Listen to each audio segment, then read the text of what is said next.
अपने जीवन में उतारा है।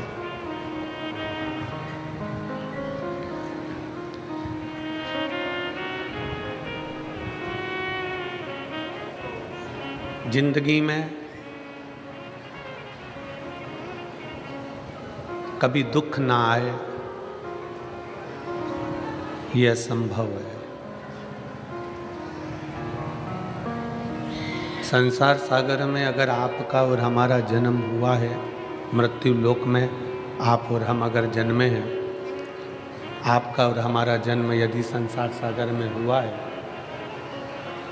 तो ये निश्चित है कि जिंदगी में दुख तो आना ही है, तकलीफ तो आना ही है। जिंदगी में कभी दुख ना आए यह असंभव है, पर दुख में भी मनुष्य यदि मुस्कुरा जाए तो यह संभव हो सकता है कि दुख कट सकता है, दुख समाप्त हो सकता है। एक चेहरे की मुस्कुराहट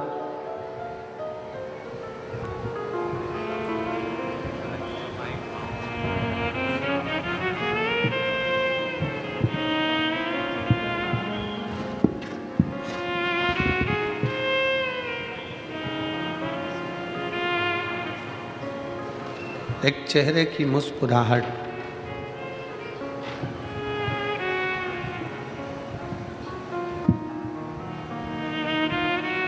आपके जीवन के सारे दुखों को समाप्त कर सकती है, आपके जीवन के सारी तकलीफों को समाप्त कर सकती है। मनुष्य की देह है, मानव का शरीर है, और इस मानव के शरीर में, मनुष्य की देह में भगवान की अविरल भक्ति उस दुख को समाप्त करने में भगवान शंकर की, राम की, कृष्ण की भक्ति हमें बल प्रदान करती है, हमें बल देती है।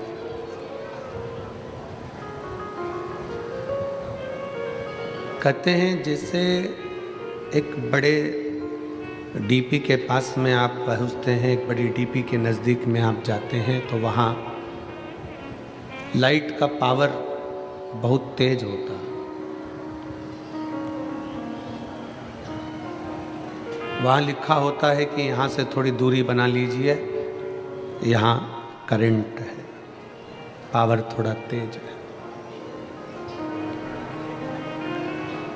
और वहाँ से दूरी बना ली जाती है जिससे आपको तकलीफ ना हो, पर करंट वहीं से मिल रहा है। पंखा, लाइट,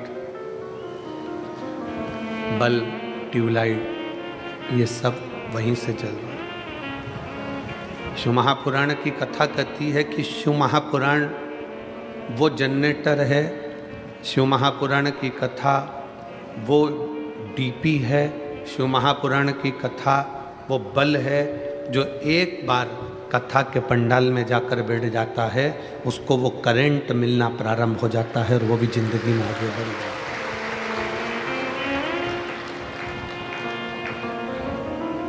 रोटी कमाना बड़ी बात नहीं है। शंकर भगवान क्या प्रेरणा देते हैं, भगवान शिव क्या प्रेरणा देते हैं, शंकर जी की कथा क्या प्रेरणा देती है।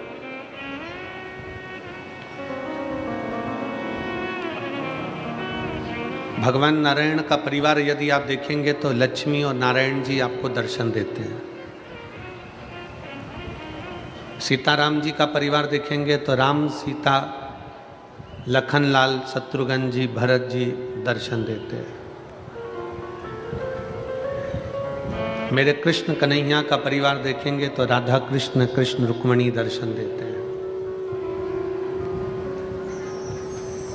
ब्रह्मा जी का परिवार देखेंगे तो ब्रह्मा जी ब्रह्माणी के साथ में दर्शन देते हैं।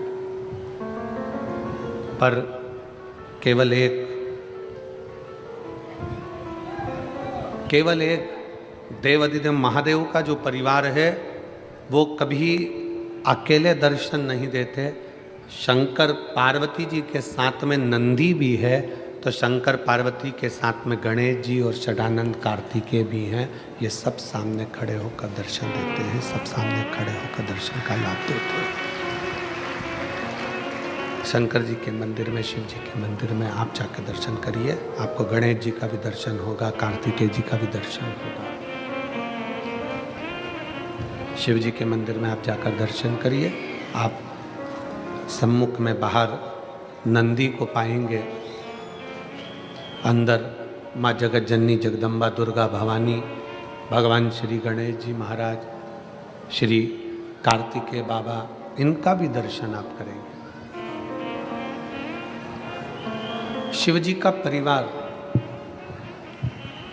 शंकर भगवान का जो परिवार है, शिव कभी अकेले दर्शन नहीं देते, उनका पूरा परिवार उनके साथ में विराजमान रहता है, उनके साथ सम्मिलित रहता है, सम्मुख में सब है। क्या सीख दे रहे हैं? भगवान शंकर की कथा हमको सीख क्या दे रही है? शिव जी की कथा, शिव महापुराण, भगवान शंकर का पावन चरित्र, भगवान शंकर की पवित्र कथा हमको क्या सीख देती है? हमें क्या सीख प्रदान कर रही है? भगवान शंकर की कथा कहती है कि रोटी कमाना सरल है। शंकर जी का परिवार हमको सीख दे रहा है कि रोटी कमाना सरल है। रोटी कमाने की मना नहीं है, रोटी कमाना बहुत सरल है। आप मेहनत करेंगे, दुकान पर काम कर रहे हैं, खेती में काम कर रहे हैं, नौकरी कर रहे हैं, सर्विस कर रहे हैं, आप व्यापारिक कर्म कर रहे हैं, तो उसमें आपको कुछ ना कुछ मिल जाएगा, रोटी आप कमा लेंगे। शिव पुराण कहती है शंकर भगवान मंदिर में नंदी के साथ, पार्वती जी के साथ, गणेश जी महाराज के साथ, कार्तिकेय षडानंद जी के साथ भगवान शंकर अगर विराजमान है तो वो दर्शन देते देते कहते हैं कि देखो रोटी कमाना सरल है, पर परिवार के साथ बैठकर रोटी खाना कठिन है।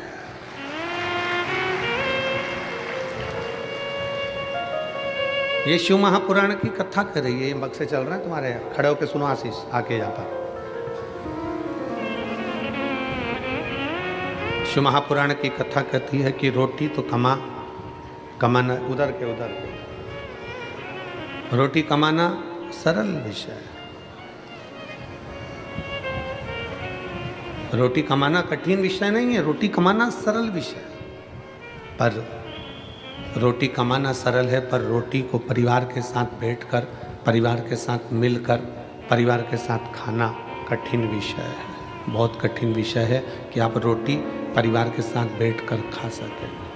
ऐसे भी बक्से किस काम के कि कान लगाकर सुनना पड़ रहा हो।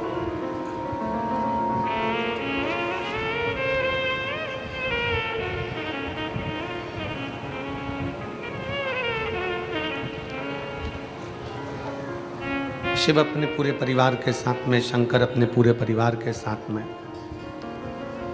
देवाधिदेव महादेव अपने पूरे कुटुंब के साथ में, अपने परिवार के साथ बैठे रहते हैं। संपूर्ण परिवार के साथ शिव विराजमान है, संपूर्ण परिवार के साथ भगवान देवाधिदेव महादेव विराजमान है, और संपूर्ण परिवार के साथ विराजमान होकर यह हमें प्रेरणा दे रहा है। परिवार के साथ रहकर वो हमको प्रेरणा दे रहे हैं कि आप कहीं पर भी जाकर कमा सकते हो, आप कहीं पर भी जा सकते हो, कैसे भी कमाई कर सकते हो, कैसे भी कमा कर ला सकते हो, पर सबसे कठिन रोटी कमाना कठिन विषय नहीं है। शिव कथा कहती है कि परिवार के साथ में बैठकर पत्नी, बच्चे, माता, पिता, भाई, बंधु, इनके साथ बैठकर रोटी खाना कठिन विषय है। ये कठिन है।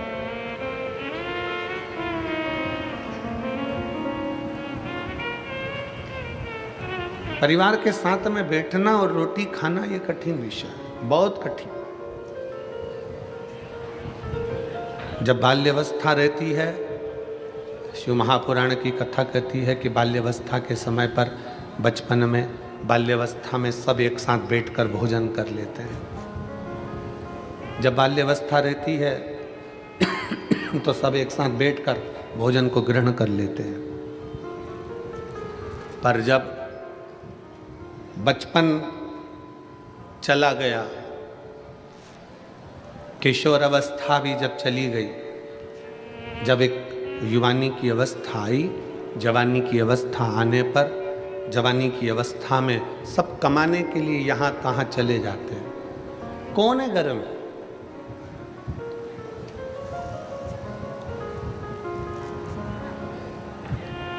कौन कौन घर में विराजमान है? एक बुजुर्ग माता, एक बुजुर्ग पिता। घर में बूढ़े माँ बाप विराजमान है। कोई घर में बड़ा है वो विराजमान।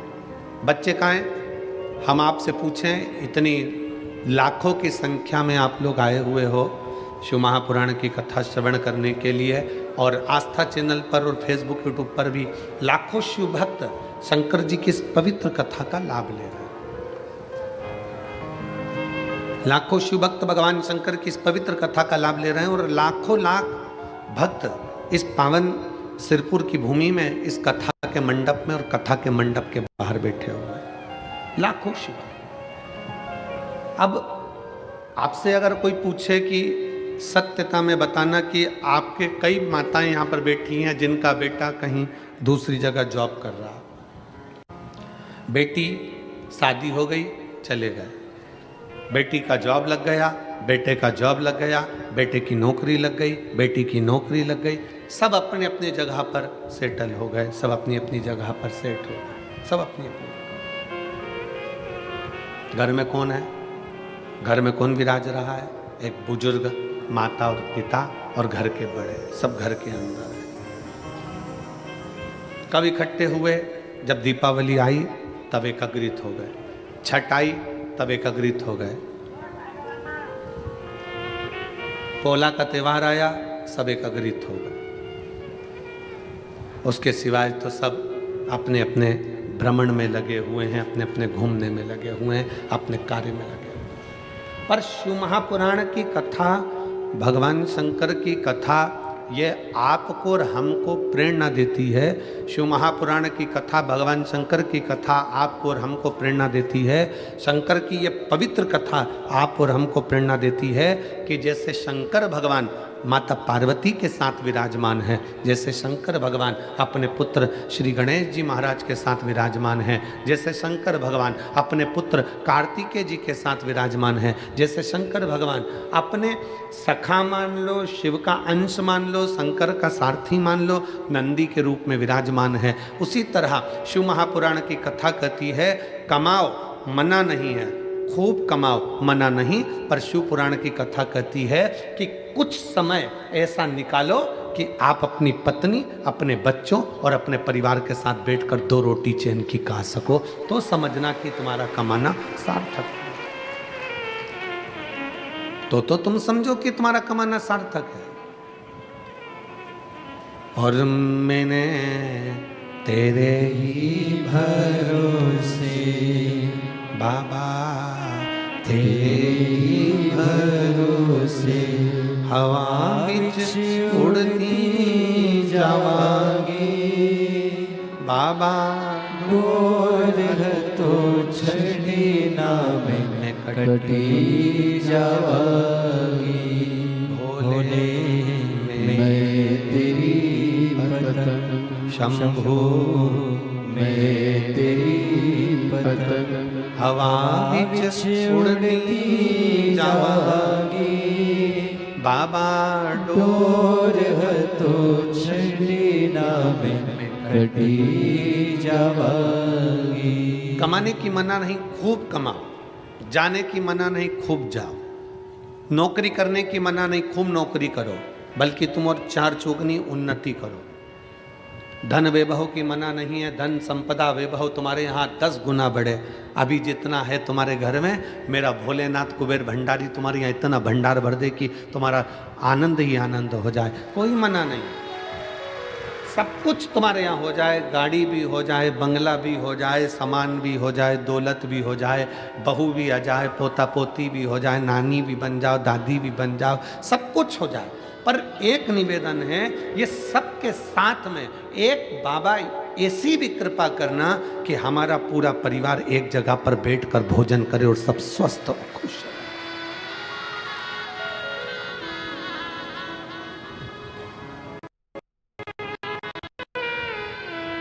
एक जगह पर बैठकर भोजन कब करते हो?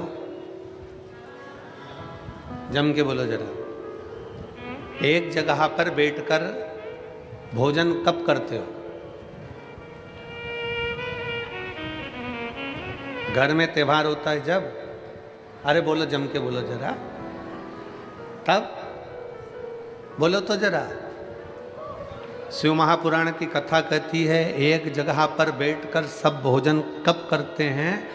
त्योहार होता है तब नहीं, एक साथ बैठकर पूरा घर भोजन तब करता है जब सबका दिल मिलता है। दिल नहीं मिलता तो त्योहार भी फीका रहता है।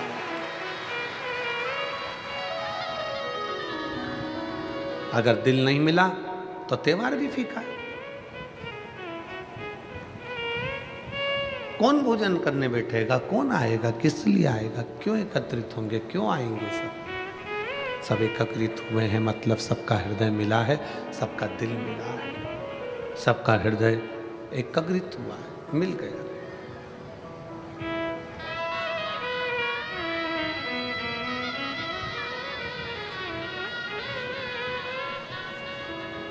कितना विचित्र जीवन है मनुष्य का। जब बच्चे रहते हैं, 4-5 साल की तुम्हारी उम्र रहती है, तब पिताजी बहुत अच्छे लगते हैं। मेरे पापा बहुत बढ़िया।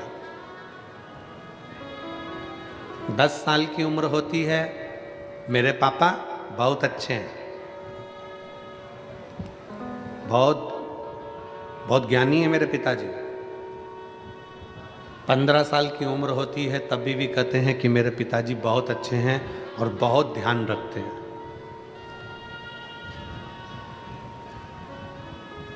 18 साल की उम्र आती है, तब बच्चे कहते हैं पापा तुम आज के समय में जीना नहीं जानते।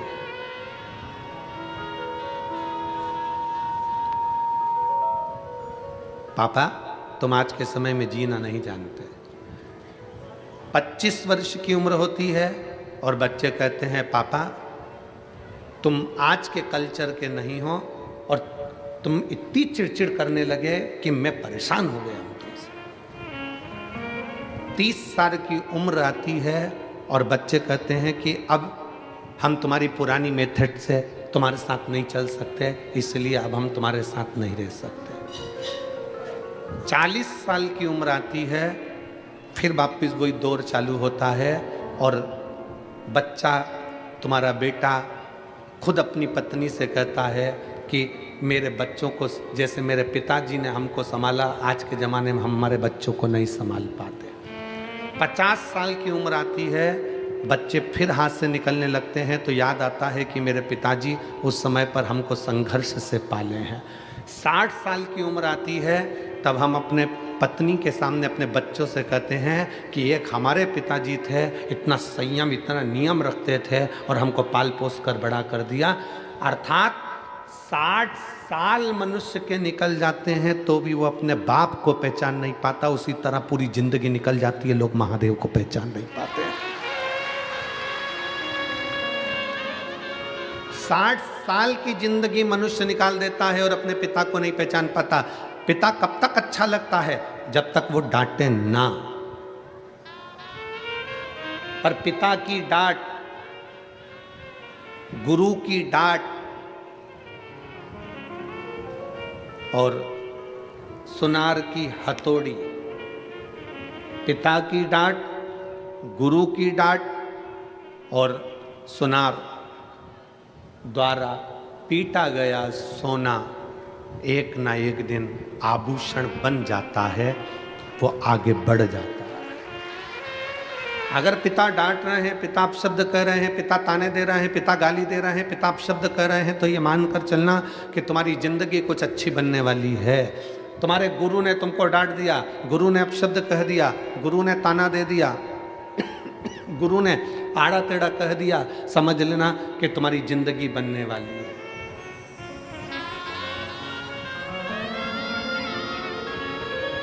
सुनार सोने को पीट रहा है, कूट रहा है, तो समझ लेना कि सोना आभूषण बन गया। तुम्हारी जिंदगी बनने में पिता की डांट बहुत जरूरी है। तुम्हारी जिंदगी बनने में तुम्हारे गुरु की डांट बहुत जरूरी है। पर हम हमारे पिता को जान नहीं पाते।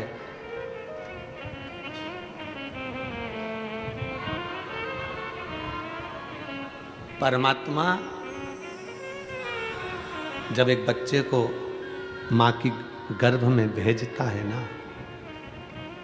परमात्मा जब एक बच्चे को मां के गर्भ में भेजता है, एक जीव को मां के गर्भ में भेजता है, तो जिसको भेजता है वो बच्चा घबराता है।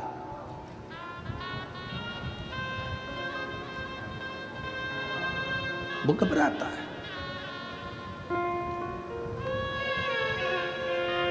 अच्छा, तुम जितने बैठे हो ना, तुम में से किसी व्यक्ति को अकेले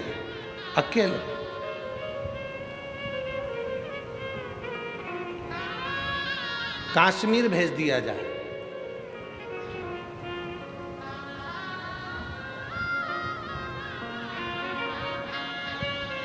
या बांग्लादेश भेज दिया जाए, बोलो जम के घबराओगे कि नहीं घबराओगे? अकेले, ना पत्नी जाएगी, ना बेटा जाएगा, ना बाप जाएगा, बस अकेले तुमको ही जाना है।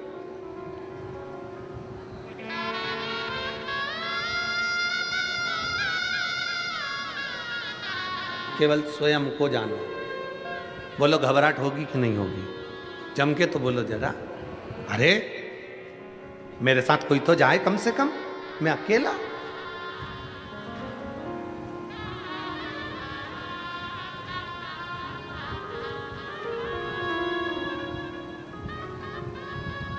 एक पिता अपने बच्चे को लेकर हर छुट्टी में दादा दादी के यहाँ जाता था। दुकान पर काम ज़्यादा हो गया, ऑफिस में काम ज़्यादा हो गया, तो पिताजी ने अपने बेटे से कहा कि इस साल हम हमारी माँ के घर नहीं जाएंगे। बच्चा रोने लगा, बेटा रो रहा,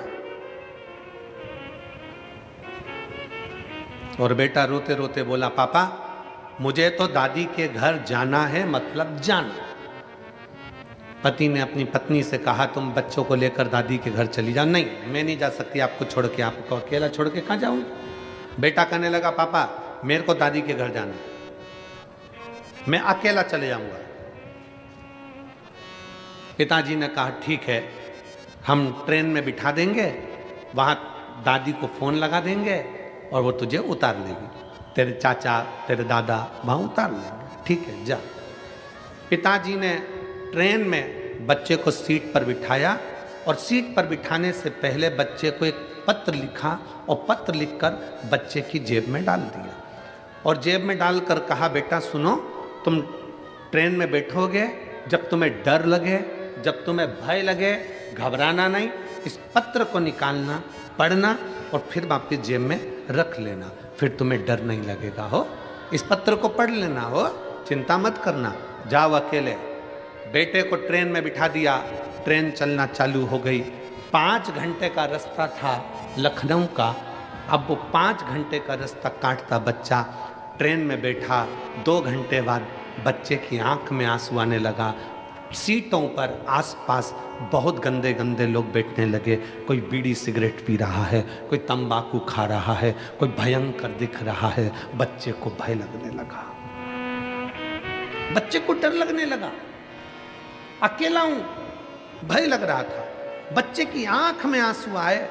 उसने, पापा ने कहा था कि तेरी जेब में एक पत्र दे रहा हूं, तू पढ़ लेना जब डर लगे।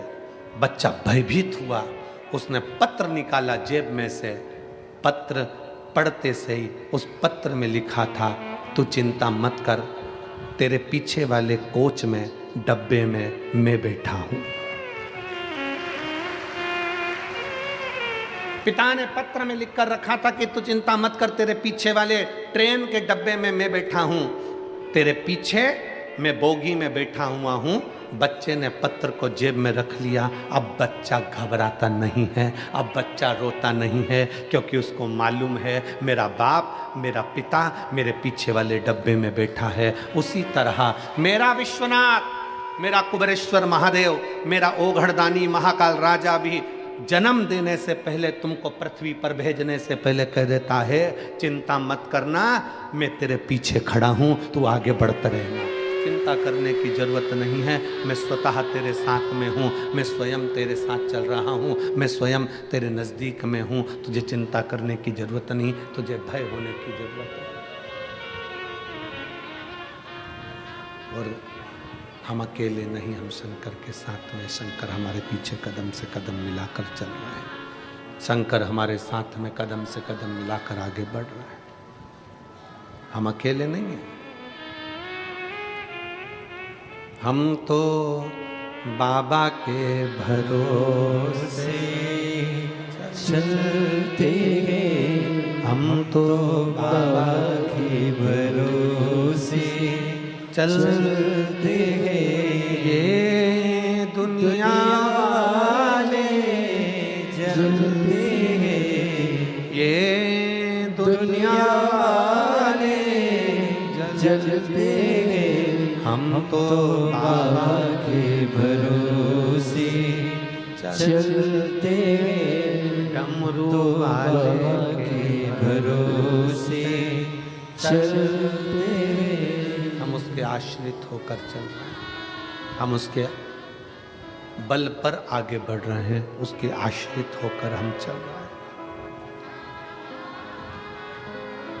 बाप जैसे बेटे को एक पत्र लिख कर दे देता है कि भय लगे तब, जब डर लगे तो इस पत्र को पढ़ लेना, उसी तरह शिव महापुराण की कथा कहती है जब भय लगे, जिंदगी में तुम्हें दुख और तकलीफ आए, तो यह पत्र शिव महापुराण ने भी दे दिया। श्री शिवाय नमस्तु, श्री शिवाय नमस्तु, एक पत्र दे दिया।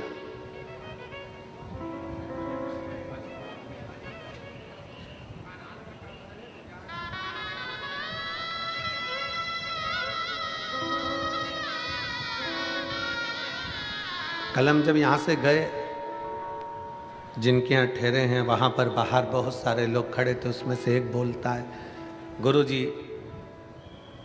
मेरी गाड़ी बड़ी तकलीफ देती है, अब मेरी पुरानी गाड़ी बेच के मैं नई ले लूं क्या?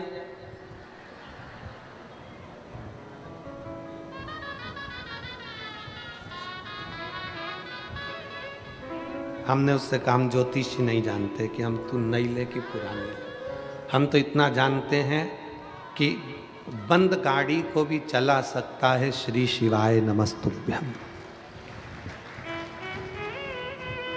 तेरी बंद गाड़ी के ऊपर भी अगर तूने दिल से लिख दिया श्री शिवाय नमस्तुभ्यम, तेरे ऑटो के ऊपर भी लिख दिया श्री शिवाय नमस्तुभ्यम, तेरी मोटरसाइकिल पर भी लिख दिया श्री शिवाय नमस्तुभ्यम, तो ये हमारा विश्वास कहता है कि वो अटकेगी नहीं, बढ़ ही जाएगी, आगे निकल ही जाएगी। इतना विश्वास शंकर देते हैं शिव महापुराण की विद्येश्वर संहिता में कि ये मैं जो दे रहा हूं ये साधारण नहीं है, मैंने लिखकर पर्ची तेरी जेब में डाल दी।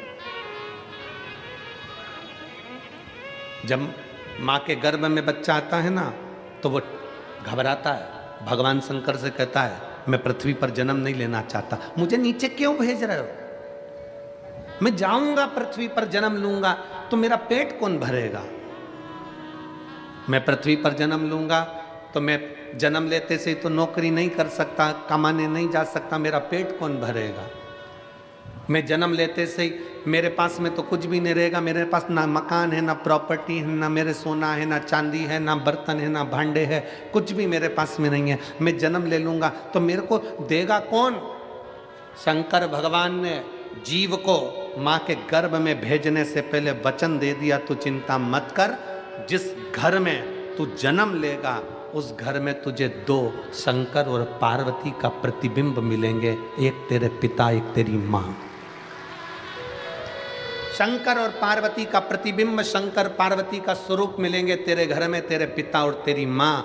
जब तक तू नहीं कमाएगा, जब तक तू छोटा रहेगा, माँ तुझे स्तनपान कराकर बड़ा कर देगी, बड़ा हो जाएगा माँ रोटी खिलाकर बड़ा कर देगी, समय आएगा माँ कपड़े भी पहनाएगी। तेरे पास में दो फरिश्ते शंकर पार्वती तेरे माता पिता ऐसे हैं जो तेरे को पूरा 25 साल तक खिलाकर बड़ा कर देंगे, 30 साल तक खिलाकर बड़ा कर देंगे। यहाँ तक ऐसे फरिश्ते हैं माता पिता कि वो प्रॉपर्टी भी तुझे देंगे, मकान भी तुझे देंगे, अपनी चेन भी देंगे, अंगूठी भी देंगे और सब कुछ तुझे देंगे। वो शंकर पार्वती जैसे माता पिता तेरे घर में है। बस तू एक काम करना, उन फरिश्तों का कभी दिल मत दुखाना, नहीं तो शंकर का दिल दुख जाएगा। अपने माता पिता का दिल ना दुखाइए।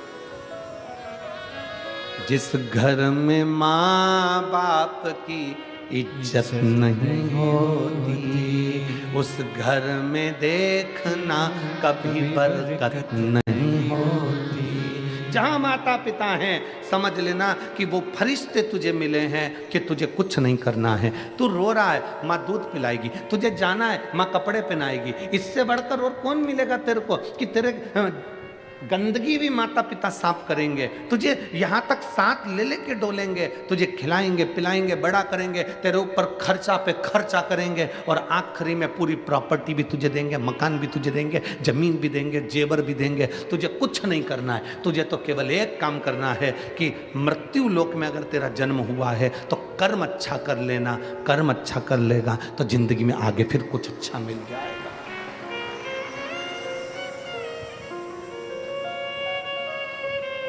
सिरपुर महाराष्ट्र की इस पवित्र कथा में 12-12 घंटे लगातार भोजन भंडारा चल रहा है।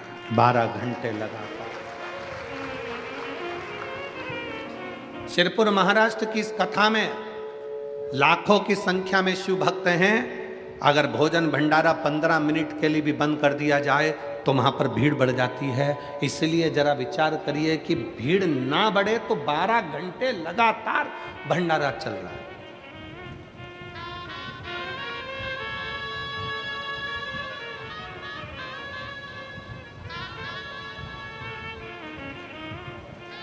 और मैं भंडारा चलाने वालों से विनती करूं, आप अपने दिल पर हाथ रखकर बोलना, भंडारे में चलाने वाली मां अन्नपूर्णा, चलाने वाला मेरा कुबेर महादेव, कुबेरेश्वर महादेव भंडारी बैठा हुआ है।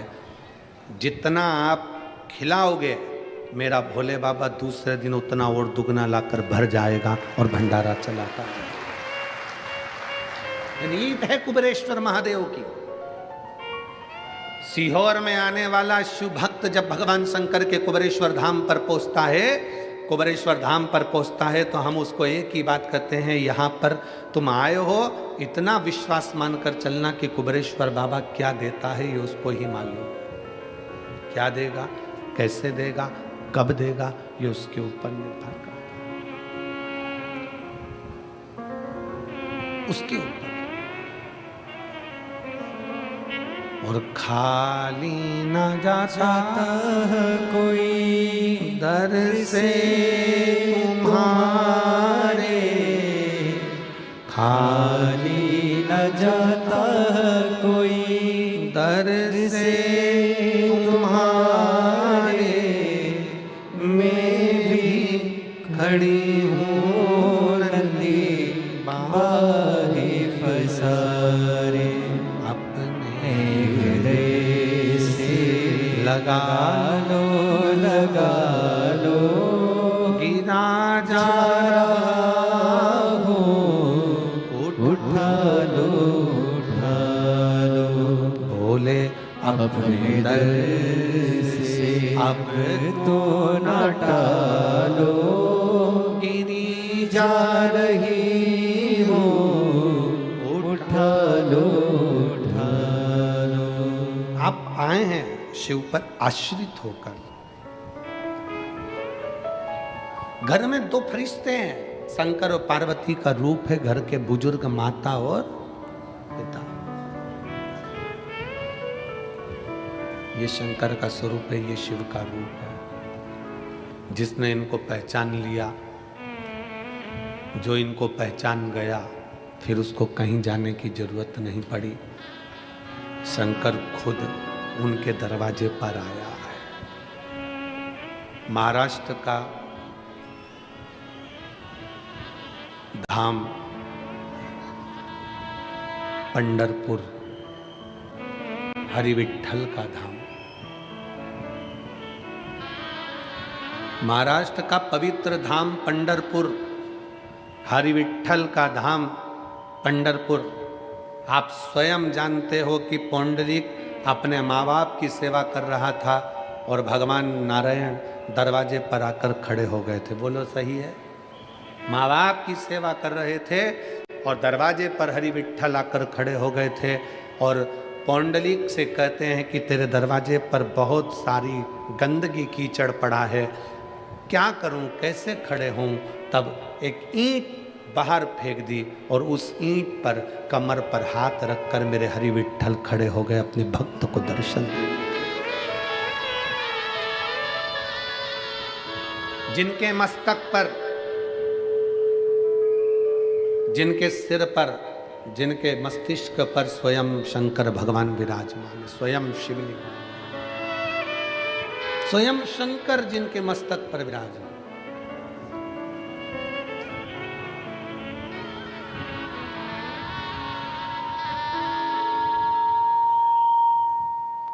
स्वयं शिव जिनके मस्तक पर विराजमान। अगर माता पिता की सेवा आप कर रहे हैं, माता पिता को श्रेष्ठ मान रहे हैं, माता पिता को श्रेष्ठता दे रहे हैं, तो शिव आपके मस्तक पर है, आपके नजदीक में, आपके करीब में। उसको पहचानने में देरी ना करें। शिव महापुराण की कथा कहती है, रोटी कमाना सरल है, पर रोटी परिवार के साथ में बैठकर खाना, जम के बोलो, कठिन है। अगर आपका पूरा परिवार एक जगह पर बैठकर, एक साथ बैठकर भोजन कर रहा है, तो समझ लो कि दुनिया के सबसे सुखी व्यक्ति आप हो, सबसे सुखी। पानी में गिरने से कोई मरता है?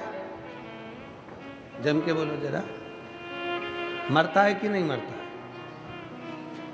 तालाब में कोई गिर गया, समुद्र में कोई गिर गया, नदी में, कोई बड़ी नदी है, पानी से लबालूम हो रही है, सरोवर है, कुंड है, तालाब है, कुआं है, कोई गिर गया, मरेगा कि नहीं मरेगा? जम के तो बोलो, मरेगा। पर ईमानदारी से बोलो जरा, पानी में गिरने से कोई मरता है? शिव महापुराण की कथा कहती है, पानी में गिरने से कोई नहीं मरता।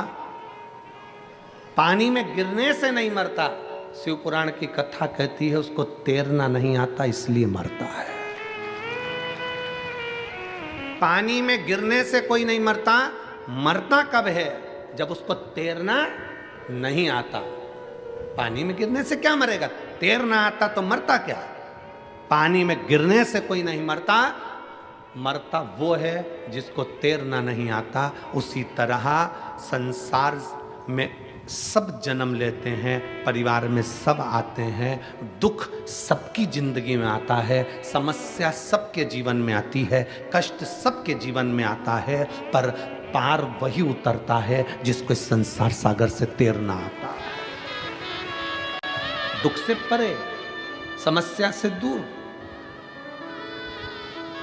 आप सारी समस्या से निपटने के लिए आपने एक बल उत्पन्न कर लिया, सारी समस्या का हल एक लोटा जल। एक लोटा जल आप शंकर जी को समर्पित कर रहे हो, शिव जी को एक लोटा जल चढ़ा रहे हो, शंकर भगवान को एक लोटा जल चढ़ा रहे हो। इससे बड़ा बल तुम्हारे भीतर आ गया कि अब मेरे, जैसे वो बच्चे से जेब में पत्थर रख दिया कि तुम चिंता ना करो कि मैं पीछे बैठा हूँ, उसी तरह ये सारी समस्या का हल एक लोटा जल, ये व्यक्ति को वो बल दे दिया कि तुम चिंता मत करो, तुमने एक लोटा जल चढ़ाया है, महादेव तुम्हारे साथ कदम से कदम मिलाकर चल रहा है, क्यों चिंता करो। एक पत्र है,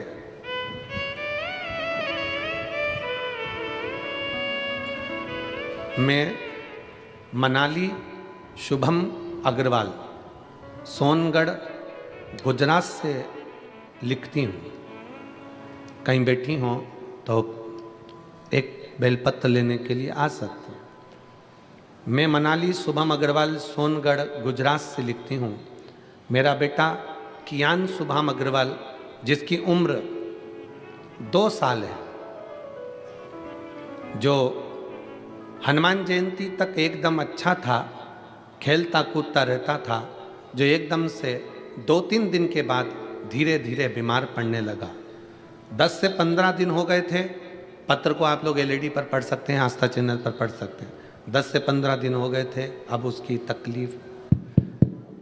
तकलीफ इस हद तक बढ़ गई कि वो चल भी नहीं पा रहा था। खड़े होता तो गिर जाता था।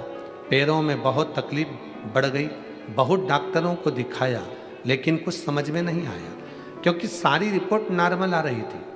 सूरत के डॉक्टर ने एडमिट किया, एमआरआई, ब्लड रिपोर्ट सब कुछ नॉर्मल था, लेकिन कियान चल भी नहीं पाता था और गिर जाता था।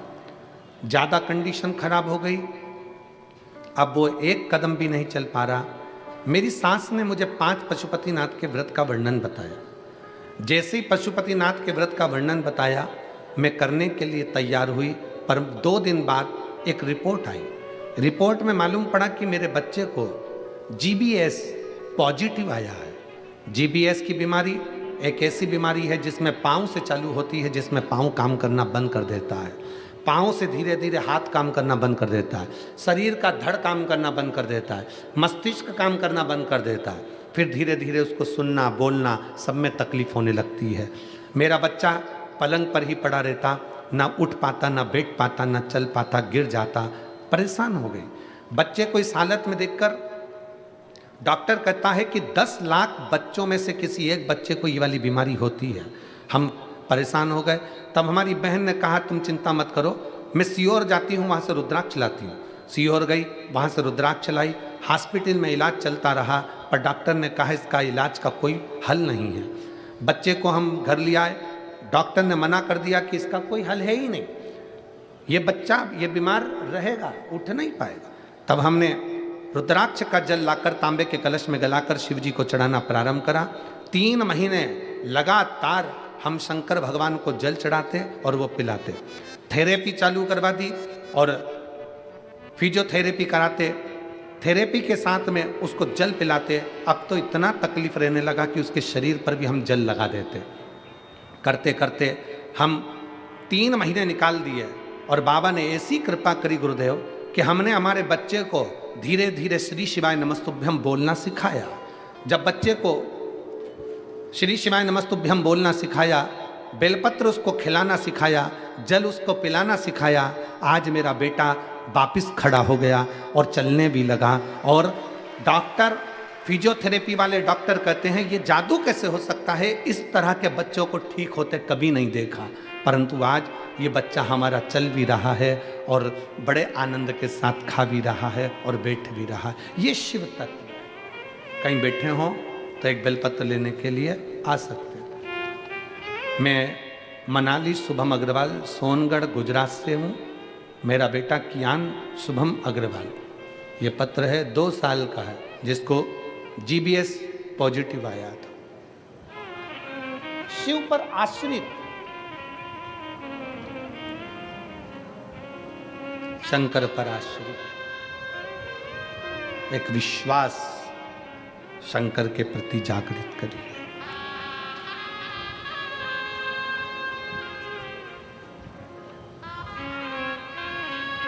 और महाराज जब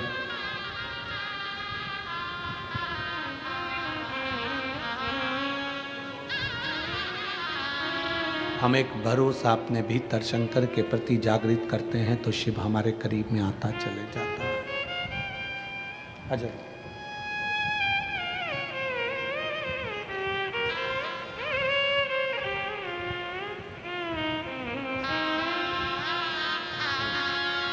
ये बच्चे की माता जी हैं और नानी हैं। एक बार जोरदार ताली बजाएं बच्चे को। ठीक है। शिव तत्व, शंकर पर करा भरोसा कभी टूटता नहीं, शिव पर किया गया विश्वास कभी टूटता नहीं है। आप जितना जितना जितना जितना शंकर पर भरोसा करोगे, शिव आपके करीब में आता चले जाए। क्या देगा, कैसे देगा, ये कोई नहीं जान सकता। शिव जी का परिवार ये सिखा रहा है कि सब एकजुट रहिए।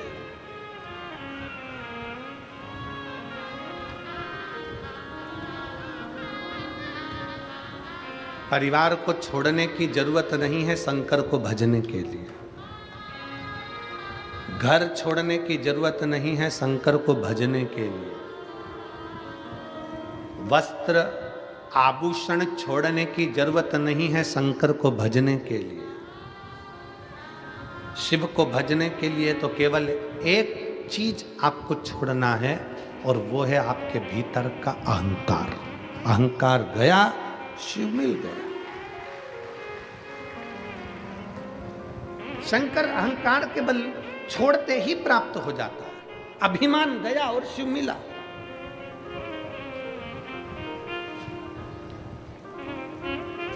एक राजा की लड़की अपने घर में सन्यासी जैसी रहती,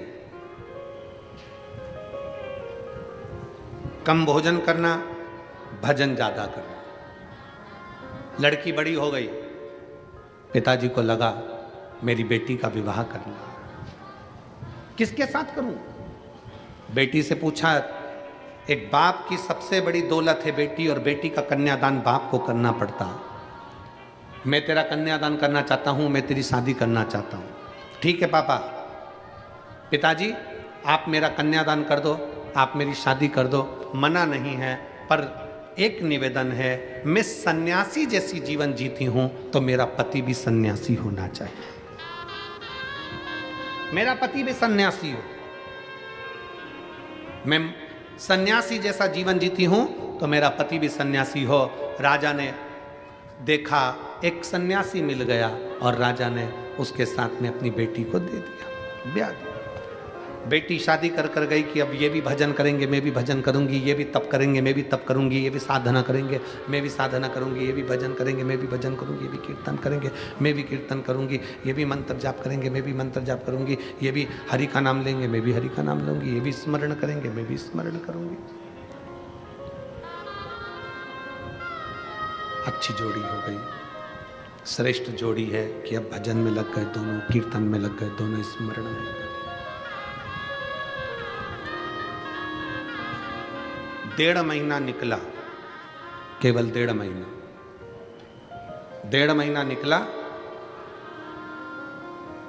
बेटी भी सन्यासी का जीवन जी रही थी और पति भी सन्यासी का जीवन जी रहा। 1.5 महीना निकला, और 1.5 महीने बाद बेटी ने देखा कि एक कटोरे के अंदर 4 रोटी रखी है, सूखी रोटी। तो बेटी ने अपने पति से पूछ लिया, सन्यासी से पूछा, ये 4 रोटी कैसे रखी हुई है?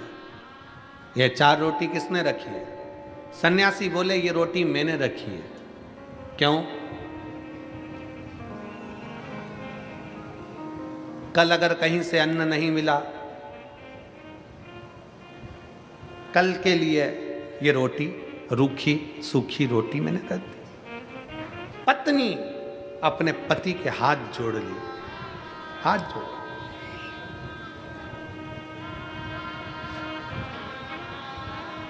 जो कल की चिंता करे वो सन्यासी हो ही नहीं सकता। जो कल की चिंता कर रहा है वो सन्यासी कैसे हो सकता है? सन्यासी तो वो होता है जो कल की क्या, एक पल की चिंता ना करे। हम तो बाबा के भरोसे चलते हैं, हम तो बाबा के। कल एक वीडियो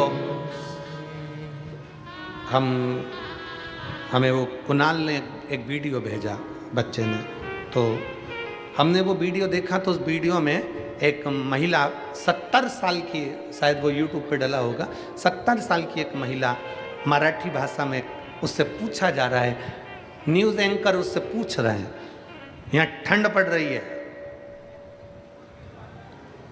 तुमने भी देखी होगी, किसी ना किसी ने देखी है क्या? अरे बोलो तो, देखिए न्यूज़ एंकर पूछ रहा है, ठंड पड़ रही है इतनी तेज।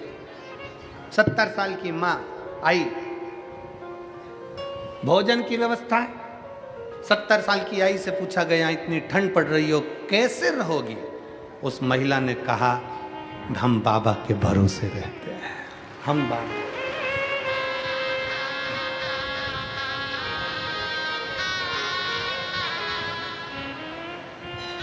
कल की चिंता भी ना करें,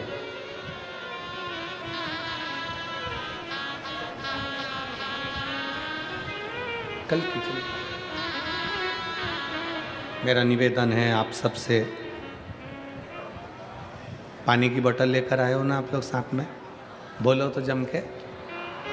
तो फिर निवेदन है, आपका समर्थन चाहिए हमको कि जो पानी अंदर बट रहा है वो धूप में बैठने वालों को बांटा जाए। जो पानी अंदर बांट रहे हो वो धूप में जो बैठे हुए हैं 8-8 घंटे से 7-7 घंटे से, उनको दो, तो वो पानी धूप में पिएंगे तो उनको थोड़ा तृप्ति होगी। इसलिए निवेदन है, शांति से आनंद से आप कथा का लाभ। जो नहीं लाया हो तो उससे निवेदन है कि कल से आओ तो 2 पानी की बोतल लाओ, एक अपनी पड़ोसन के लिए, एक अपने लिए, ठीक है? हर हर। सन्यासन ने हाथ जोड़कर अपने पति से कहा कि जो कल की चिंता करे वो सन्यासी नहीं हो सकता। सन्यासी तो वो होता है जो सब कुछ छोड़कर निकल जाता है अपने बाबा के भरोसे पर कि अब वो संभाल लेगा, वो दे देगा, वो कर देगा। और यहाँ इस पावन कथा के पंडाल में कई मेरी जीजियाँ, कई मेरे जीजा ऐसे हैं जो सन्यासी जैसा जीवन जी रहे हैं, जो अपने घर से चलते हैं तो भोलेनाथ पर आश्रित होकर चलते हैं, जो कथा में बैठते हैं तो भोले के भरोसे बैठते हैं, जो कथा सुनते हैं तो शिव के भरोसे होते हैं, शंकर के भरोसे।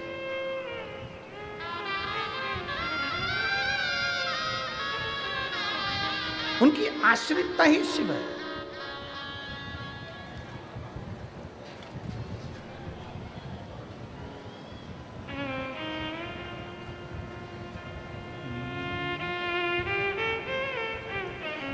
शिव नाम जो उच्चारे सब पाप दोष हैं हारे। शिव नाम जो उच्चारे सब पाप दोष हैं हारे। दुनिया के सारे हारे तेरे नाम के सहारे। दुनिया के सारे हारे तेरे नाम के सहारे। हर दुखिया को तूने, हर दुखिया को तूने कर दिया है भव से पार। हे शंभु सरकार तेरी लीला अपरंपार। तू ही मेरा संसार। भोले कितने सुंदर हो, भोले कितने सुंदर हो। हे शंभु सरकार तेरी लीला अपरंपार। तू ही मेरा संसार।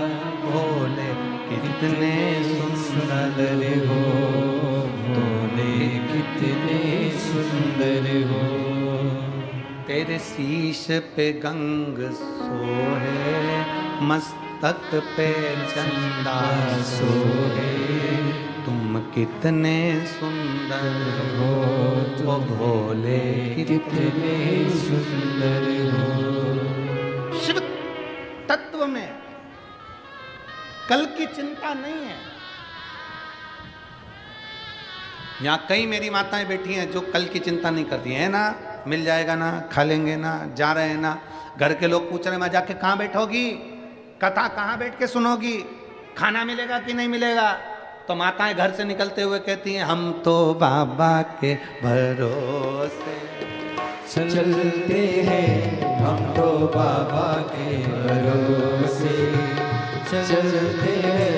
ये दुनिया वाले चलते हैं, ये दुनिया वाले चलते हैं, ये दुनिया वाले चलते हैं, दुनिया वाले चलते हैं। हम तो बाबा के भरोसे चलते हैं, हम तो बाबा के भरोसे चलते हैं। डमरू वाले के भरोसे चलते हैं, डमरू वाले के भरोसे चलते हैं। काशी वाले के भरोसे चलते हैं, काशी वाले के भरोसे चलते हैं। सीहोर वाले के भरोसे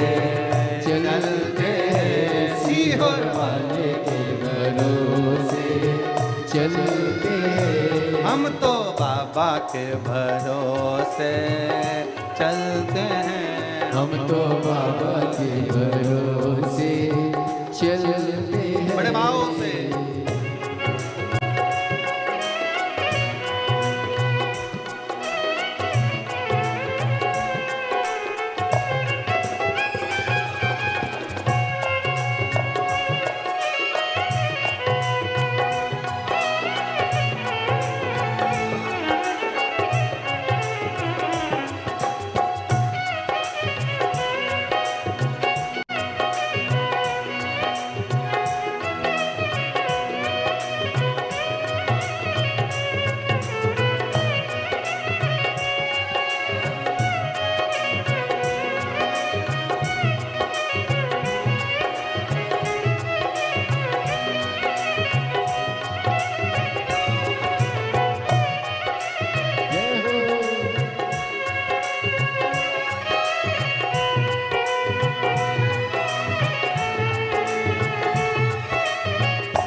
हमको चलना सिखाया, बाबा ने हमको चलना सिखाया। सब भक्तों से मिलना सिखाया, सब भक्तों से मिलना सिखाया। बाबा ने हमको चलना सिखाया, बाबा ने हमको चलना सिखाया। सब भक्तों से मिलना सिखाया, सब भक्तों से मिलना सिखाया। हम तो सीना तान के चलते हैं, हम तो सीना तान के चलते हैं। ये दुनिया वाले जलते हैं, ये दुनिया वाले जलते हैं। हम तो चलते हैं हम तो बाबा के भरोसे चलते हैं।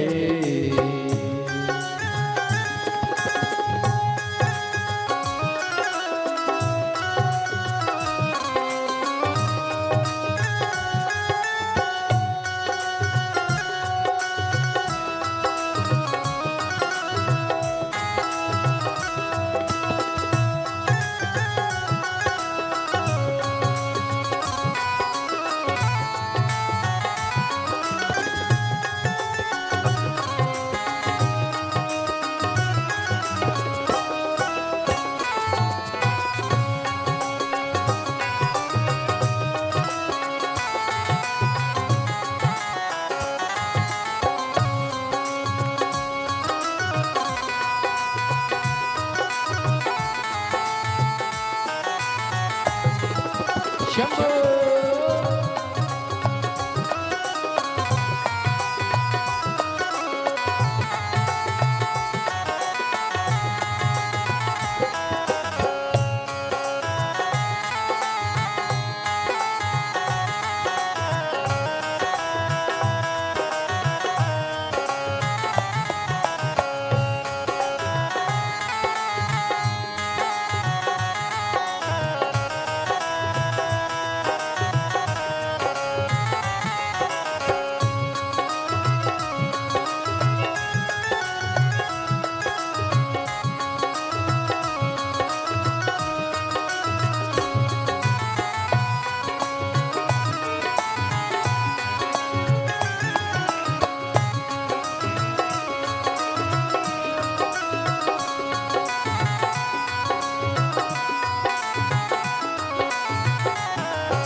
दुनिया वाले क्या पहचाने, दुनिया वाले क्या पहचाने, बाबा हमारे दिल की जाने, बाबा हमारे दिल की जाने।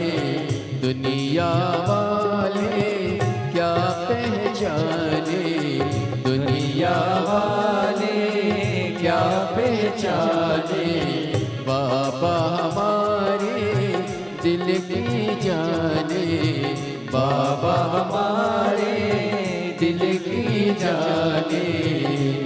इनके नाम से संकट टलते हैं, इनके नाम से संकट टलते हैं।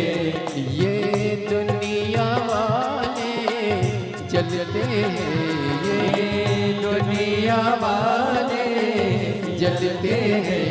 हम तो बाबा के भरोसे चलते हैं, हम तो बाबा के भरोसे चलते हैं।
नाम देव भजन सुनाए, संत नाम देव भजन सुनाए। बाबा ये तेरी कृपा चाहे, बाबा ये तेरी कृपा चाहे। संत नाम देव भजन सुनाए, संत नाम देव भजन सुनाए। बाबा ये तेरी कृपा चाहे, बाबा ये तेरी कृपा चाहे। इनके नाम के दीपक जलते हैं, इनके नाम से दीपक जलते हैं। डमरू वाले के भरोसे चलते हैं, डमरू वाले के भरोसे चलते हैं। काशी वाले के भरोसे चलते हैं, काशी वाले के भरोसे चलते हैं। हम तो बाबा के भरोसे चलते हैं, हम तो बाबा के भरोसे चलते हैं। भोले बाबा के भरोसे चलते हैं, भोले बाबा के भरोसे चलते हैं। शंभू बाबा के भरोसे चलते हैं, शंभू बाबा के भरोसे चलते हार महादेव है। भगवान देव महादेव श्री गोवर्धन कृपाल ऋषि कैलाशी विनाशी की कथा अपने स्थान पर बैठकर भगवान शंकर जी से अपने मन की बात बड़े भाव के साथ दिल से बाबा से प्रार्थना करिए, विनय करिए, निवेदन करिए। जहाँ जगह मिले वहाँ बैठकर बाबा से अपने मन की बात बड़े भाव के साथ करिए। जहाँ भी जगह मिले वहाँ बैठो और दिल से बाबा को प्रार्थना करो, दिल से विनय करो, निवेदन करो, विनय करो। सब लोग साथ में बोलेंगे बड़े भाव के साथ।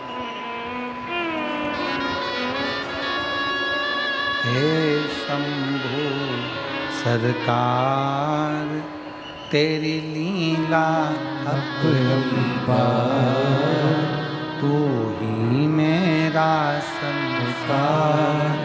भोले कितने सुंदर हो, भोले कितने सुंदर हो। हे शंभू सरकार तेरी लीला अपरंपार, तू ही मेरा संसार। शंकर कितने सुंदर हो, भोले कितने सुंदर हो। बाबा से प्रार्थना करेंगे। अपनी जगह पर बैठकर शिव जी से अपने मन की बात बड़े भाव के साथ दिल से प्रार्थना करिए, निवेदन करिए, भाव से अपने भाव को प्रकट करिए। सब साथ में बोलें।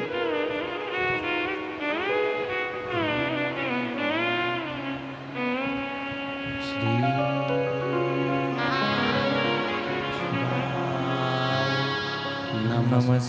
नमस्तुभ्यं श्री शिवाय नमस्तुभ्यं श्री शिवाय नमस्तुभ्यं श्री शिवाय नमस्तुभ्यं शिवाय नमस्तुभ्यं। भोला सब दुख काटो मारा, भोला सब दुख काटो मारा। शिव शंकर जपो तेरी माला, भोले बाबा जपो तेरी माला। भोला सब दुख काटो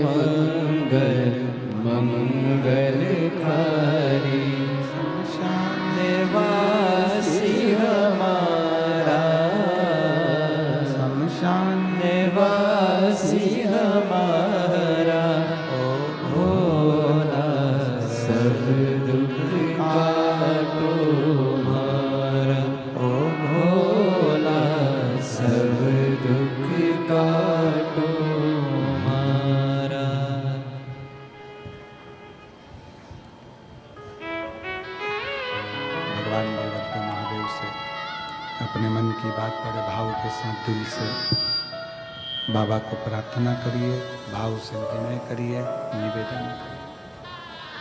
शिव कथा कह रही है। राजा की लड़की सन्यासी से कहती है, जो कल की चिंता करे तो सन्यास किस काम का। कल की चिंता गृहस्थी करते हैं, सन्यासी नहीं। बाबा के आश्रित होकर अगर चल रहे हो, भगवान के आश्रित होकर अगर चल रहे हो, तो फिर चिंता करने की जरूरत नहीं। हम आपसे पूछे यहाँ किसके भरोसे पर बैठे हो? जम के बोलो जरा। उस भोलेनाथ जी की भरोसे पर बैठे हो ना, भगवान शंकर की भरोसे पर बैठे हो, शिव जी के भरोसे पर बैठे हो। किसी दूसरे के भरोसे पर तो तुम नहीं बैठे हो, किसी दूसरे के आश्रित होकर तो नहीं बैठे हो। अब जब उसके आश्रित होकर बैठे हो तो वो सब संभालेगा। अब सौंप दिया इस जीवन का सारा भार तुम्हारे हाथों। आश्रितता शिव की। हिमालय राज के घर में माता पार्वती जी का जन्म हो गया।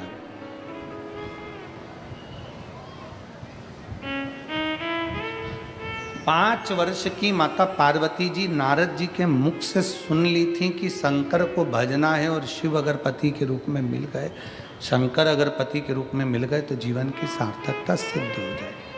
ये पार्वती जी ने सुन लिया, अपने कानों से श्रवण कर लिया कि शंकर को भजना, शिव का स्मरण करना। बस 5 वर्ष की अवस्था धारण कर 5 वर्ष की अवस्था में माता पार्वती जी अपने वन घर से बाहर निकल गई, अपने घर से दूर।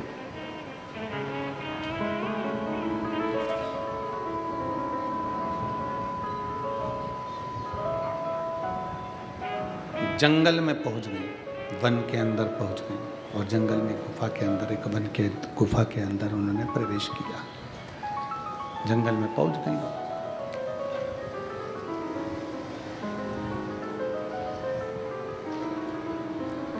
और गुफा के अंदर उन्होंने प्रवेश किया। पार्वती जी की 2 सहेली, उन्होंने पूछा पार्वती से कि तू इतनी छोटी सी अवस्था तेरी, 5 वर्ष की अवस्था तेरी, और जंगल में तू आकर बैठी है, वन में आकर बैठी है, इस वन में निवास कर रही है, इस जंगल के अंदर आकर निवास कर रही है। अगर कोई हिंसक पशु पक्षी तुझे खा गया तो, मान लो किसी ने तेरा भक्षण कर लिया तो। पार्वती जी का एक शब्द बड़ा भारी था। पार्वती जी ने कहा, मैं जिस शंकर का भजन करने के लिए इस वन में, इस जंगल में आई हूं, अगर मैं शिव का भजन करूंगी, मेरे मुख से अगर कोई मंत्र का उच्चारण होगा, मेरे मुख से अगर कोई शब्द निकलेगा, तो जिसका शब्द निकल रहा है, मैं जिसको पुकार रही हूं, वो तो मेरी रक्षा के लिए आकर खड़ा होगा। तो फिर मुझे क्या चिंता करनी, मुझे क्या सोचना, मुझे क्या भय पाना।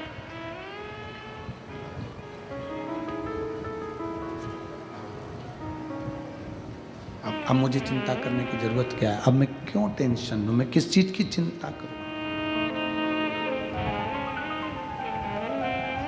एक पत्र है, उस पत्र में मैं नीता भूपेंद्र पाकले, उम्र 35 साल, मैं शाहदा जिला नंदुरबार से हूँ। कहीं बैठी हों तो हाथ हिला सकती हैं।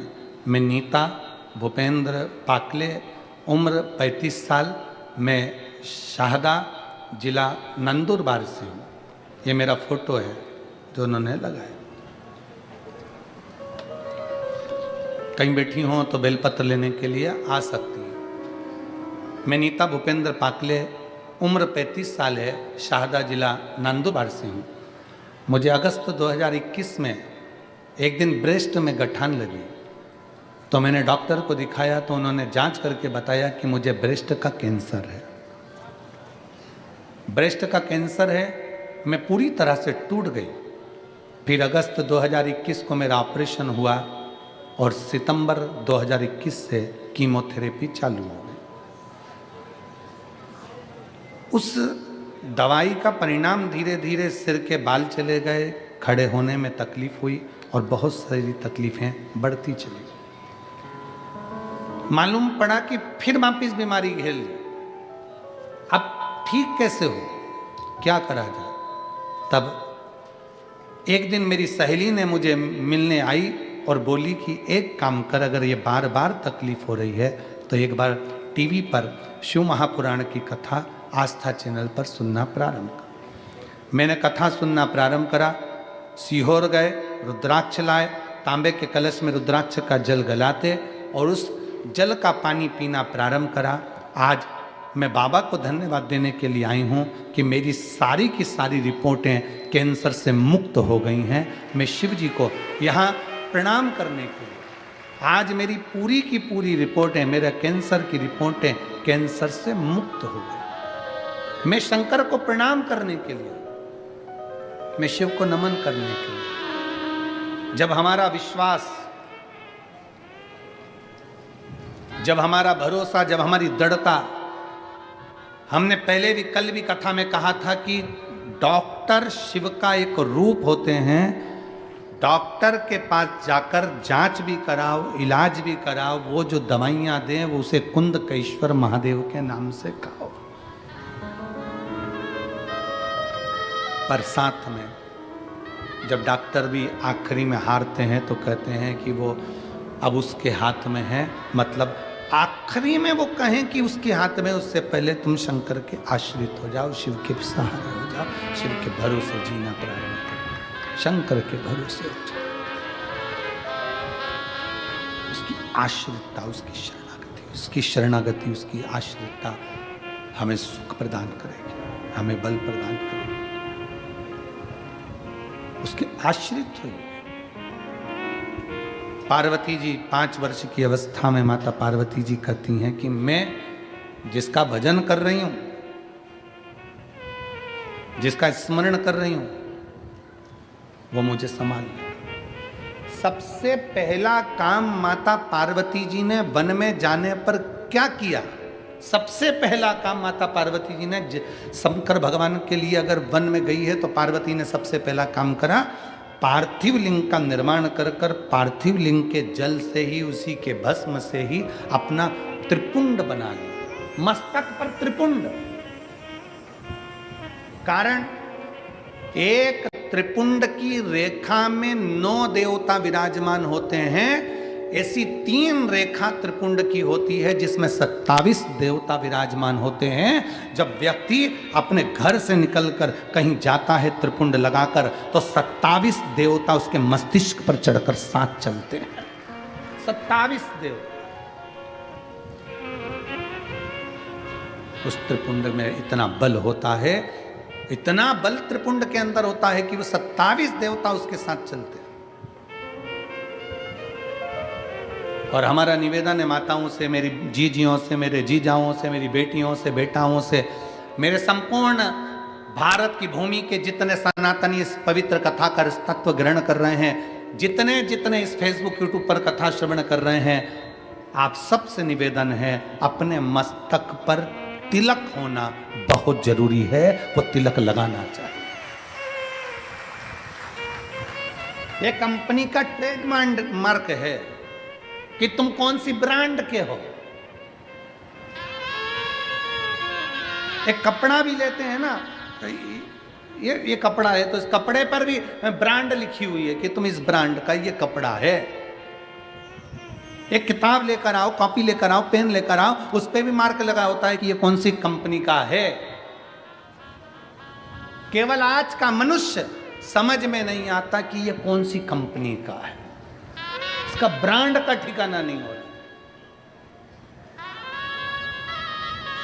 और बहुत ध्यान देना महाराज, हमें मालूम पड़ा कि कोई कोई बल्ब ऐसा होता है, अगर वो शॉर्ट हो जाता है, बेकार हो जाता है, तो उसको कंपनी में वापस ले लिया जाता है। सुना है हमने, ऐसा होता है क्या? वो CFL ऐसा कोई बल्ब सफ़ेद कलर का होता है, तो उसको अगर जल्दी से अगर शॉर्ट हो गया, मतलब जो तारीख लिखी है उसके अनुसार उसके पहले अगर शॉर्ट हो गया तो उसको कंपनी वापस ले लेती है। ऐसा होता है, तो कंपनी में वापस चले जाता है। तो हमारा आपसे भी निवेदन है, कंपनी का माल कंपनी में वापस जाता है, इसीलिए आपसे निवेदन है, तिलक लगाओगे, अगर कुछ हो भी गया तो कंपनी का माल कंपनी में चला जाए।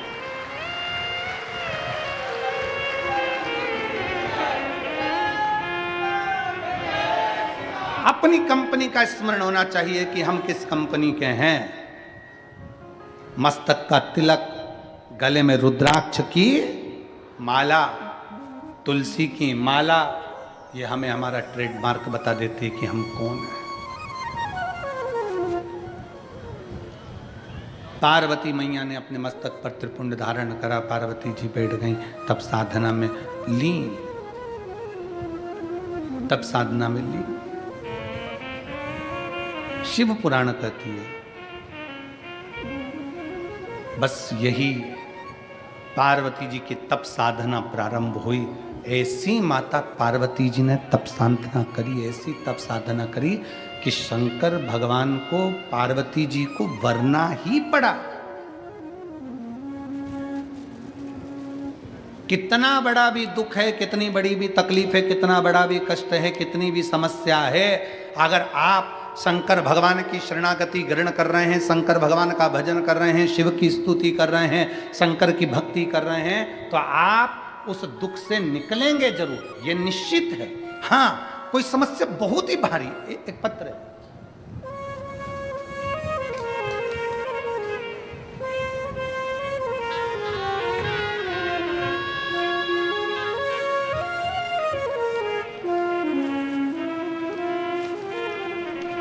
सुनंदा शांताराम महाजन, मुकाम पोस्ट नाचड़ खेड़ा, तहसील पांचोरा, जिला जलगांव की रहने वाली हूँ। कहीं बैठी हो तो हाथ हिला सकती हैं। बैठे हैं? हाँ ठीक है, दिख गए हो माँ, आ जाइए, बेलपत्र ले जाना, आ जाओ। गुरुदेव, मेरा बेटा 4 साल से सरकारी नौकरी की पढ़ाई की तैयारी कर रहा था, पर मेरा बेटा का सिलेक्शन नहीं हो रहा था। गुरुजी, 2022 में नेवी का ग्राउंड करने के लिए भी गया, पर उसमें भी उसका सिलेक्शन नहीं हुआ, कुछ ना कुछ कारण से रह जाता। आखिरी में बेटा रोते रोते घर आया और कहा, माँ अब मैं एग्जाम नहीं दूंगा, अब मुझे नहीं देना। मैंने अपने बेटे से कहा, वो सियोर वाला महाराज कहता है, परिश्रम 4 गुना करिए, मेहनत 4 गुना करिए और कंपटीशन एग्जाम में बैठते रहिए। शंकर जी को एक बेलपत्र शहद की लगाओ और अपनी परीक्षा जरूर देकर आओ। अपनी मेहनत को 4 गुना कर कर मेरे बेटे ने फिर परीक्षा दी, एग्जाम आया, सीहोर गए, कुबेरेश्वर धाम पर पूजन करी, बाबा से विनती करी और बाबा की ऐसी कृपा हुई गुरुदेव, फिर एग्जाम में बैठा और 13 अगस्त 2024 को मेरे बेटे का सिलेक्शन हो गया। आज मेरा बेटा पुलिस की नौकरी महाराष्ट्र शासन में कर रहा है, जिसका फोटो लगा रहे हैं। शिव तत्व की प्राप्ति, भगवान शंकर की शरणागति ही मूलतः एक लक्ष्य जब हम बना लेते हैं, जब हमने अपना एक लक्ष्य बना लिया कि शंकर को हमें प्राप्त करना है, शिव को हमें भजना है, शंकर मुझे प्राप्त करना है, मेरी जिंदगी में कोई दुख आया है, वो दुख अगर समाप्त करना है तो शंकर की शरणागति हमें ग्रहण करना ही पड़ेगा और शंकर की भक्ति करो, शिव की उपासना करो। अभी हमने कथा में आप लोगों को वर्णन किया, स्मरण किया कि पानी में गिरने से कोई नहीं मरता। मरता कैसे? जम के बोलो, जिसको तैरना नहीं आता। कई बच्चे ऐसे हैं, हमने कोटा में गए थे पढ़ने के लिए, हम पूना गए थे पढ़ने के लिए, हमने इतनी कोचिंग करी, हमने इतनी ट्यूशन करी, उसके बाद भी हमारा रिजल्ट बेकार हो गया और मालूम पड़ा बच्चे ने सुसाइड कर लिया। ये वो ही मरा है जिसको तैरना नहीं आता था। अगर तैरना आता, प्रयास करता, 1 बार 2 बार 4 बार 5 बार, किसी माँ बाप ने तुम्हें मरने के लिए पैदा नहीं करा है, माँ बाप ने तुम्हें आगे बढ़ने के लिए पैदा करा है। माता पिता ने मरने के लिए तुम्हें पैदा नहीं करा, माता पिता ने तुम्हें मरने के लिए जन्म नहीं दिया, माता पिता ने तुम्हें आगे बढ़ने के लिए जन्म दिया है। तुम अगर कोचिंग कर रहे हो कोटा जैसे सेंटर में जाकर, आप कोचिंग कर रहे हो पुणे जैसे सेंटर में जाकर, आप कोचिंग कर रहे हो इंदौर जैसे सेंटर में जाकर, आप कोचिंग कर रहे हो बड़े बड़े शहरों में रहकर, कोचिंग कर रहे हो, पढ़ाई कर रहे हो गया। एक एग्जाम में नहीं निकले, दूसरे में निकलेंगे, दूसरे में नहीं निकले, तीसरे में निकलेंगे। अपनी मेहनत को 4 गुना बढ़ा, अपने परिश्रम को 4 गुना बढ़ा। मरना उसका निर्णय नहीं है। और क्या सोच के मरे, क्या सोच के मरे कि अगला जन्म मिल जाएगा, पढ़ना नहीं पड़ेगा, मेहनत नहीं करना पड़ेगी। अगर एक ड्यूटी टाइम पर पूरी नहीं होती है, जो व्यक्ति समय पर ड्यूटी नहीं करता तो उसको नाइट ड्यूटी में लगा दिया जाता है, दूसरी बार फिर जन्म देकर फिर झोंक दिया जाता है।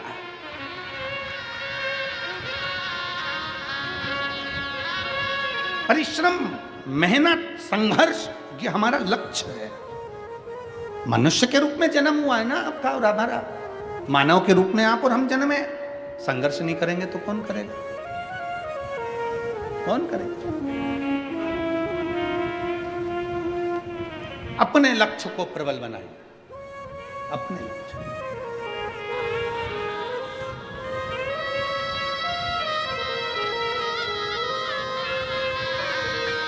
एक लखनऊ का एक बालक कुबेरेश्वर धाम पर आया था, नवीन उसका नाम था। हम उसका सरनेम मरनेम तो नहीं जानते, पर नवीन उसका नाम था। अगर वो बेटा कथा सुन रहा हो तो नवीन उसका नाम था। 3 दिन कुबेरेश्वर धाम पर वो रुका और उस बीच में हमारा सीहोर आगमन हुआ। हम सीहोर आए और धाम पर आए, बाबा को प्रणाम करा, नमन करा, जल चढ़ाए, शाम की आरती कर रहे थे और वो नवीन 3 दिन का सीहोर रुका हुआ था। तो वो आया, बहुत तेज उसने आवाज़ लगाई, बाबा बाबा बाबा कर कर हमारा ध्यान गया। हमारा ध्यान गया तो हमने उसको बुलाया, इधर कहाँ से आया है? कि मैं लखनऊ से आया। हमने कहा कैसे आया है? बस बहुत हार चुका हूँ, अब मैं बहुत हार चुका हूँ। पिता चले गए कोरोना महामारी में, मेरी माता वो भी चली गई, अकेला। परिवार वालों ने सारी जायदाद प्रॉपर्टी ले ली, गलत गलत कार्य में मुझे फंसाने का प्रयास किया। अब मैं मरना चाहता हूँ। किसी ने कहा एक बार तू कुबेरेश्वर धाम होकर आ जा, इसलिए मैं यहाँ पर आया हूँ। तो मैंने कहा यहाँ से जाकर मरेगा क्या? तू यहाँ आया है तो यहाँ से जाकर मरना है कि तेरे को? तो कि हाँ, प्लानिंग तो पूरी ऐसी ही है, प्लानिंग पूरी ऐसी। हमने कहा तो फिर तुझे यहाँ आना ही नहीं था। और अगर तू बाबा के धाम पर आया है, अपने बाप के घर पर आया है, तो समझ लेना तेरा बाप वो गया, ये बाप अभी जिंदा बैठा है। वो बाप गया और तेरा पिता जाते जाते इस बाप के पास में छोड़कर गया है। अब संभालना इसकी जवाबदारी है। तू यहाँ से जा, चौगनी मेहनत कर, परिश्रम कर, सारी समस्या का हल एक लोटा जल, लग जा भगवान शंकर के पीछे। जो पढ़ा, आज वो बच्चा अगर सुन रहा होगा तो उस बच्चे को मैं धन्यवाद दूंगा कि उसकी नेवी में नौकरी लगी उस बेटे की और अच्छी जॉब कर रहा है। परिवार का सारा धन छोड़कर खुद चले गया, बाहर रह रहा है और खुद की प्रॉपर्टी बनाई उस बच्चे ने। खुद की प्रॉपर्टी, खुद का धन बनाया, खुद की जमीन बनाई। खा ले परिवार वाले, रख ले परिवार वाले। अगर अपना दिल, अपना शरीर और परमात्मा की कृपा अगर प्रबल है तो ऐसी ना जाने कितनी जमीन और कितनी प्रॉपर्टी बन सकती है। किसके आश्रित हो? अगर किसके आश्रित होकर जी रहे हो? किसके आश्रित?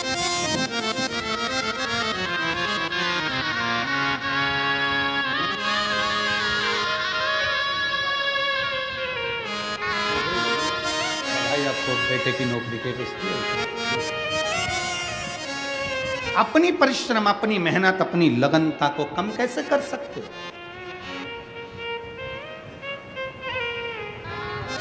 इस बेटे की याद इसलिए आई क्योंकि कल हमने मंच से कह दिया था कि कथा 24 तारीख से 30 तारीख तक लखनऊ में है, तो उस बेटे का सीहोर फोन पहुंचा कि हम भी लखनऊ की कथा में आएंगे। तो आज बेटे की उस स्मरण उस बच्चे का आया, तो कथा में उसका प्रसंग है।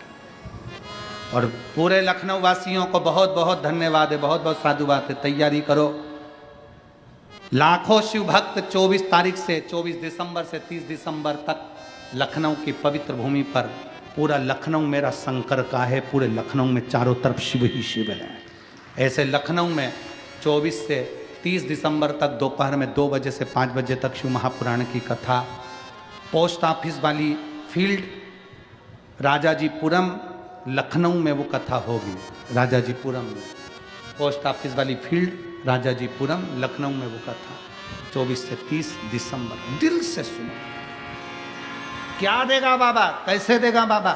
अपना लक्ष्य, मेरे परिवार वालों ने मेरी जमीन रख ली, मेरे घर के लोगों ने मेरा मकान रख लिया, उसने मुझे ऐसा कह दिया, हम उन्हीं में उलझे रहते हैं, तो आगे कब बढ़ेंगे। हम विचार करें अपना, हम उन्हीं में उलझे। मेरे परिवार वालों ने ये रख लिया, मेरे घर के लोगों ने वो रख लिया, बड़ी बहू ने ऐसा कह दिया, सास ने वैसा कर दिया, ससुर ने वैसा कर दिया, दादाजी चिल्ला दिए, बच्चे ने ऐसा बोल दिया, नानी जी वो बोल दी। हम दिन भर उनमें उलझे, तो अपनी पढ़ाई कब करेंगे, अपन आगे कब बढ़ेंगे, अपनी एजुकेशन कब करेंगे, अपनी उन्नति की सीढ़ी पर कब चढ़ेंगे। हम जब इनसे बाहर निकले, इन सोचने से बाहर निकले, हम उसी में उलझे हुए हैं। उसने ऐसा कह दिया, उसने वैसा कह दिया, उसने। हम शिव महापुराण की कथा के माध्यम से कहना चाहेंगे, शंकर भगवान जब भी बैठते हैं स्थिर होकर पार्वती जी को अमर कथा सुनाते हैं। शंकर भगवान केवल अकेले ऐसे वक्ता हैं जो अपनी पत्नी को कथा सुना रहे हैं, अपनी पत्नी को कथा सुना रहे हैं। केवल शिव जी, भगवान नारायण ने लक्ष्मी को कथा नहीं सुनाई, ब्रह्मा जी ने ब्रह्माणी को कथा नहीं सुनाई, इंद्र ने इंद्राणी को कथा नहीं सुनाई, केवल शंकर भगवान ने अपनी पत्नी पार्वती को कथा सुनाई। एक बार नहीं, बारंबार सुनाई। सती के रूप में जन्मी तो कुंभज ऋषि की यहाँ कथा सुनने के लिए लेकर गए। कथा सुनी ना आप लोगों ने, कुंभज बाबा के आश्रम में, अगस्त ऋषि के आश्रम में सती माता को कथा सुनने लेकर गए। सती जी का मन नहीं लगा था, परीक्षा ले ली थी राम जी की सती माता ने सीता बनकर। जितनी बार माता पार्वती के साथ में आया उतनी बार भगवान शंकर ने पार्वती को कथा सुनाई। क्यों सुनाई? शंकर भगवान अपनी पार्वती को क्यों कथा सुनाते हैं? क्योंकि पार्वती तुम्हारे भी घर में बैठी है। पार्वती प्रत्येक मनुष्य के घर में उसकी अर्धांगिनी, उसकी पत्नी बैठी है, और वो रोज तुमसे एक बात कहेगी, तुम्हारी मम्मी ने ये बोल दिया, तुम्हारे भाई ने ऐसा कर दिया, तुम्हारी बहन ने ये कर दिया, मायके में ऐसा हो गया, ससुराल में वैसा हो गया, पड़ोसी ने ऐसा कर दिया। इसलिए शंकर भगवान पार्वती को कथा सुना रहे हैं कि घर का विद्वान पति वो होता है जो अपनी पत्नी को कथा सुनाता रहे। चिंता मत करना, भोलेनाथ जी के आश्रित होकर चलना, थोड़ा ज्यादा ले ले चल जाएगा। अगर परिवार वालों ने ज्यादा ले लिया, सास की प्रॉपर्टी ज्यादा मिल गई, ससुर की दौलत ज्यादा मिल गई, मिल जाने दो, छोड़ा उसको। अपनी भक्ति के बल को बढ़ाओ, अपने परिश्रम को बढ़ाओ, उससे 4 गुना ज्यादा कर बताओ, 4 गुना ज्यादा करके बताओ। हम जिंदगी भर रोते रहे, मैं केस करूंगा, मैं अदालत में जाऊंगा, मैं ये करूंगा, मैं वो करूंगा। अब जब उसने पूरी प्रॉपर्टी ले ली, तुम केस भी करोगे तो सारी दौलत तो उसके पास पड़ी है, वो ज्यादा लगा के और जीतने की खुराक में रहेगा। तो इससे अच्छा है कि अपनी मेहनत परिश्रम को बढ़ाओ, ये बुद्धि को सही जगह पर लगाओ। श्रेष्ठ हम अपनी बुद्धि को श्रेष्ठ जगह नहीं ले जा पाते।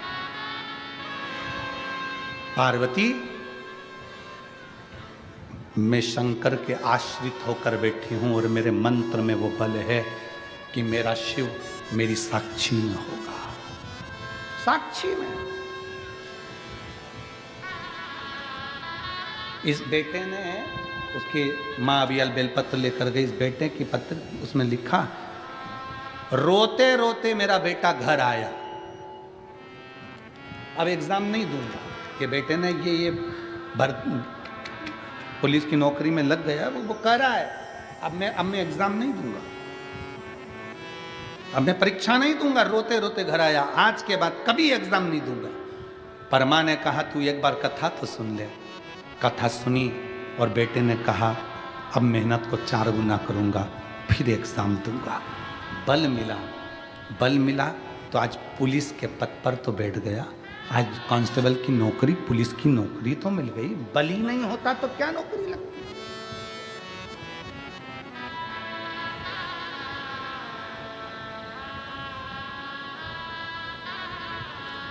कौन जाएगा, कौन करेगा? एक बड़ा सुंदर चरित्र आता है महाराज जी, बहुत सुंदर कथा है। एक राजा की 4 पत्नियां थी, तुम्हारी एक ही अच्छी है।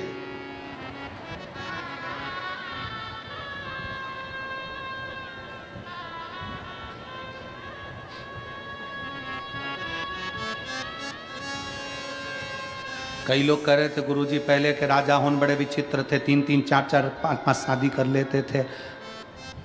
आज के ज़माने में तो एक नहीं निभ रही है। हमने कहा पहले के राजा उनको कलयुग में जन्म लेना था और करके बता देता। वो तो पुराने ज़माने की थी तो निभ गई, आज के ज़माने की कौन सी निभ रही।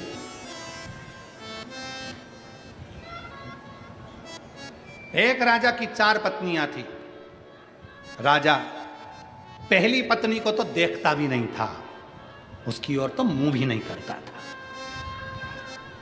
दूसरी पत्नी के पास बैठकर थोड़ा भोजन वगैरह करता था। तीसरी पत्नी के पास हंसी मजाक करता, बैठता उठता, खाता पीता। और राजा की जो छोटी पत्नी थी 4थे नंबर की, राजा को वो सबसे ज्यादा प्रिय थी। उसके बिना वो 1 मिनट नहीं रहता, 1 मिनट। इतना प्रेम, इतना प्रेम, इतनी आसक्त, इतनी सुंदर वो 4थी पत्नी की उसकी ओर आसक्त हो गया। और हे शंभु सरकार तेरी लीला अपरंपार, तू ही मेरा संस्कार।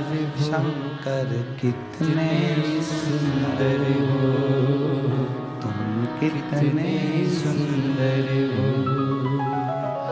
हे शंभु सरकार तेरी लीला अपरंपार, तू ही मेरा संसार। शंकर कितने सुंदर हो, तुम कितने सुंदर हो। शिव नाम जो उच्चारे, सब पाप दोष है हारे। शिव नाम जो उच्चारे, सब पाप दोष है हारे। दुनिया के सारे हारे, तेरे नाम के सहारे। दुनिया के सारे हारे, तेरे नाम के सहारे। हर दुखिया को तूने, हर दुखिया को तूने कर दिया है भव से पार।